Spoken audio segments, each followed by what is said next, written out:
Em áudio e vídeo aqui no Jornal da Manhã, chegando Vera Magalhães. Tudo bem, Vera? Bom dia para você. Bom dia, Thiago. Bom dia a todos no estúdio, a todo mundo que nos ouve e nos assiste nesta sexta-feira. Ô Vera, em uma semana sem trabalho, pelo menos por parte dos políticos, e sem notícias em Brasília, coube aos ministros de Michel Temer ocupar espaço com declarações ou atos polêmicos. O último foi o pedido de Luiz Linda Valois para ganhar acima do teto sob a justificativa de que a restrição equivale a uma forma de trabalho escravo. Ela voltou atrás, ontem se desculpou, mas o que vem acontecendo na esplanada, hein, Vera? Pois é, acho que deve ser a água, Thiago, mas na verdade, não podendo culpar a água ou alguma coisa que eles estão ingerindo, eu acho que essa descoordenação, essa total falta de coordenação entre os ministros se deve ao fato de que o governo deixou de funcionar como tal. Deixou de funcionar como um time, como uma equipe, e ficou meses aí à deriva, apenas dependendo e apenas voltado para que o presidente se defendesse das acusações de quem ele era alvo por parte do Ministério Público, das denúncias apresentadas contra ele pelo Ministério Público ao Congresso. Passada essa fase, o que se tem aí são várias ilhas na esplanada dos ministérios funcionando de forma autônoma, sem nenhuma coordenação e sem nenhum projeto visível de governo. Thiago, você não vê no governo Michel Temer uma diretriz, um comando? Há quanto tempo você não vê uma reunião ministerial que o presidente coordene, chame seus ministros, cobre resultados, cobre o que eles estão fazendo, cobre o que eles estão apresentando em termos de projeto, o que eles estão realizando do orçamento? Nada, não temos isso. O que tivemos foi um governo voltado única e exclusivamente para o arquivamento das denúncias. Eu acho que essas manifestações aí, algo esdrúxulas dos ministros, se devem a isso.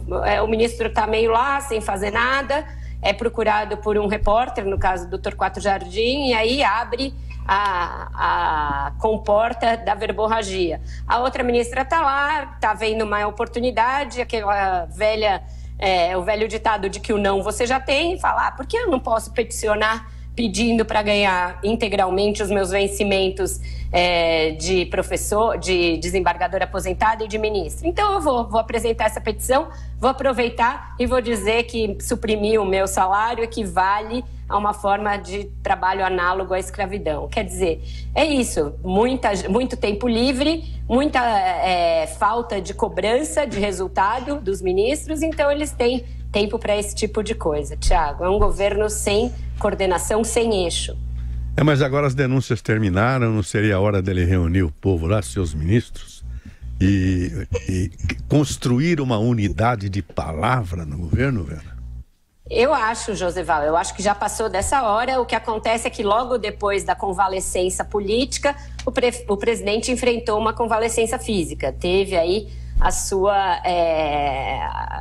duas cirurgias a que ele foi submetido, né, pequenos procedimentos cirúrgicos, e ainda está despachando sob ali uma certa restrição, sob cuidados médicos. Vamos ver se retomada a agenda a partir da semana que vem, o governo faz isso, o presidente faz isso.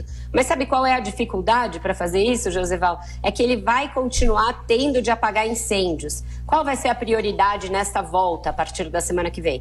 Vão ser as medidas necessárias ao cumprimento da meta fiscal, que são 4 medidas que já estão na Câmara e que, como sempre nesse governo, enfrentam resistências de uma base bastante cindida, uma base que está dividida desde a questão da votação das denúncias. Então, o governo vai ter que continuar debruçado no balcão da Câmara para tentar aprovar essas medidas sob pena de não conseguir cumprir a meta fiscal. Então, todas essas medidas que seriam mais de longo prazo, de uma coordenação de governo, de ter um projeto a apresentar para o país, vão ficando para segundo, terceiro, quarto planos, enquanto o governo vai tentando sobreviver um dia depois do outro. Então, eu acho que a gente vai continuar nessa base de apaga um incêndio aqui, enxuga ali, passa um paninho ali e vamos seguindo sem que haja um governo para chamar por esse nome, né?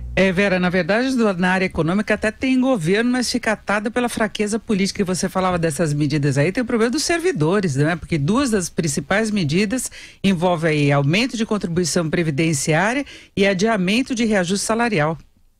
Pois é, Denise, mas você veja, quantas semanas a gente vem falando que essas medidas estavam engatilhadas, que elas seriam encaminhadas, que elas já estavam sendo discutidas entre o Henrique Meirelles e o Rodrigo Maia, por exemplo, há muitas. As medidas já eram sabidas, o seu teor já era conhecido.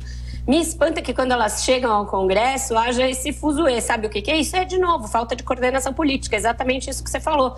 Não era o caso de um ministro, os ministros do Palácio, aqueles políticos, o da Casa Civil e o da Articulação Política, já terem dito para o presidente, olha, a gente vai enfrentar problemas aqui e ali, terem chamado os sindicatos dos servidores para conversar antes das medidas irem para a Câmara, mas nada disso é feito justamente porque as pessoas estão preocupadas ali em salvar o pescoço, estavam preocupadas em salvar o pescoço do presidente. Então, ficou tudo ao Deus dará, inclusive isso.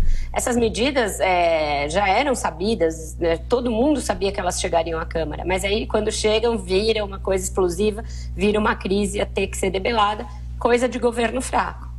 Vera Magalhães, que volta às 5 da tarde no 3 em 1 com toda a nossa equipe, a MFM, Jovem Pan News e também por imagens na internet. Vera, bom trabalho para você e bom fim de semana. Bom trabalho para todos vocês, bom fim de semana para os nossos ouvintes, até segunda-feira no Jornal da Manhã.